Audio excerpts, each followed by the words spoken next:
নমস্কাৰ, আপোনালোকক পুনৰবাৰ স্বাগতম জনাইছোঁ। আজি আমি আলোচনা কৰিম আহাৰ মাহৰ সংক্ৰান্তিৰ বিষয়ে, অৰ্থাৎ 15 জুন শনিবাৰ। সিদিনা আমাৰ জেঠ মাহৰ শেষ তাৰিখ আৰু 16 জুনৰ পৰা আমাৰ আহাৰ মাহ আৰম্ভ হ'ব, অৰ্থাৎ আহাৰ মাহৰ 1 তাৰিখ হ'ব। এই ৰবি গ্ৰহ আমাৰ বৰ্তমান বৃষ ৰাশিত আছে আৰু ৰবি গ্ৰহ যেতিয়া মিথুন ৰাশিত প্ৰৱেশ কৰিব আমাৰ আহাৰ মাহ আৰম্ভ হ'ব।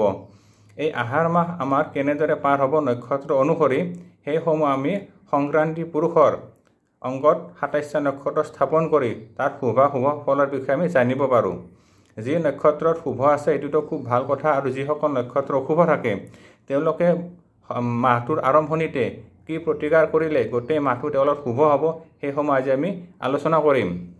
আহকচোন আমাৰ বৰ্তমান আহাৰ মাহৰ আমাৰ সংক্ৰান্তি পুৰুষত 27টা নক্ষত্ৰ স্থাপনৰ শুভাশুভ ফলসমূহ, অৰ্থাৎ বিশু পুৰুষৰ মূৰত পৰিছে 8, 9, 10 নক্ষত্ৰ। এই নক্ষত্ৰ ব্যক্তিৰ আহাৰ মাহটো খুব ভাল নহ'ব, তেওঁলোকৰ ফল আহিছে অপমান, অৰ্থাৎ এই নক্ষত্ৰ ব্যক্তিয়ে বিভিন্ন ক্ষেত্ৰৰ পৰা মান সন্মান হানি হ'ব পাৰে, গতিকে কিছু সাৱধান থকাটো উচিত। এতিয়া আহিলে আমাৰ বিশু পুৰুষৰ 2 চকুত পৰিছে 4, 5, 6 আৰু 7 নক্ষত্ৰ।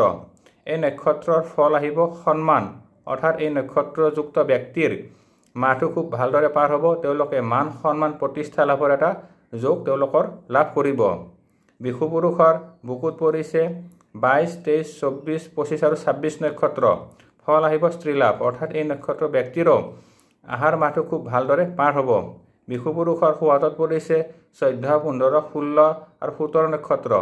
এই নক্ষত্ৰ ব্যক্তিৰো মাহ ফল খুব ভাল আছে, লাভৱান, অৰ্থাৎ তেওঁলোকে বিভিন্ন ক্ষেত্ৰৰ পৰা লাভৱান হোৱাৰ যোগটো দেখুৱায়।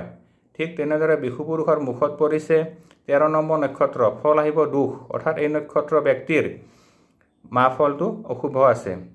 ঠিক তেনেদৰে বিশু পুৰুষৰ বাওঁহাতত পৰিছে 27, 1, 2 আৰু 3 নক্ষত্ৰ। ফল আহিব বন্ধন ভয়, অৰ্থাৎ এই নক্ষত্ৰ ব্যক্তিৰো মাহ ফলটো শুভ নহয়, তেওঁলোকে বিভিন্ন ক্ষেত্ৰৰ পৰা অসুবিধাৰ সন্মুখীন হ'ব পাৰে, বন্ধন ভয় বা কাৰোবাৰ লগত হাই কাজিয়ালৈ কিছু অসুবিধা হ'ব পাৰে, গতিকে এই নক্ষত্ৰ ব্যক্তিয়ে কিছু সাৱধান থকাটো উচিত। বিশু পুৰুষৰ গুজ্জত পৰিছে 11 আৰু 12 নক্ষত্ৰ। ফল আহিব মৃত্যুবাদ কষ্ট, অৰ্থাৎ এই নক্ষত্ৰ ব্যক্তিৰো মাহ ফলটো খুব শুভ নহয়, ফল আহিব তেওঁলোকৰ কষ্ট, গতিকে বিভিন্ন ক্ষেত্ৰৰ পৰা তেওঁলোকে শৰীৰ স্বাস্থ্য আদি কৰি বিভিন্ন ক্ষেত্ৰৰ পৰা বা অৰ্থ আদিৰ পৰা তেওঁলোকে কষ্ট পাব পাৰে, গতিকে কিছু সাৱধান থকাটো উচিত। ঠিক তেনেদৰে বিশু পুৰুষৰ 2 ভৰিত পৰিছে 18, 19, 20 আৰু 21 নক্ষত্ৰ। ফল আহিব ভ্ৰমণ, অৰ্থাৎ এই নক্ষত্ৰযুক্ত ব্যক্তিৰ আহাৰ মাহটো খুব ভালদৰে পাৰ হ'ব, তেওঁলোকৰ ভ্ৰমণৰ যোগ এটা দেখুৱায়। এইখিনি আছিলে আমাৰ 27টা নক্ষত্ৰ বিশু পুৰুষৰ অংকন স্থাপনৰ আহাৰ মাহৰ ফল।